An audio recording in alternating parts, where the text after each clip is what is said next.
Okay lang naman yung Christmas niya kahapon, December 24. Nandoon si Kitty, yung kapatid namin, at siya ang nagbisita. Kanina din, pinakita ko yung video call ni Kitty para masabi niya sa inyo kung ano yung message ni dating Pangulong Rodrigo Duterte ngayong Pasko.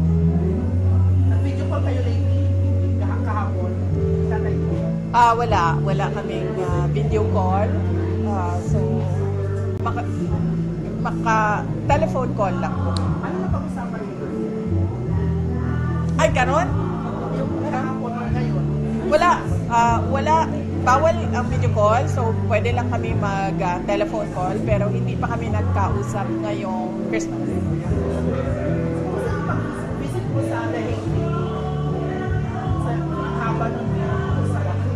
Okay naman, madaming araw na nagkausap kami ni dating Pangulong Rodrigo Duterte at masaya ako dahil nabigyan kami ng ganyan na pagkakataon. Malungkot lang dahil siya ay nasa detention, pero masaya ako dahil nabigyan kami ng ganyan na pagkakataon mag-ama na mag one-on-one at 1 hour and a half every day para magkausap.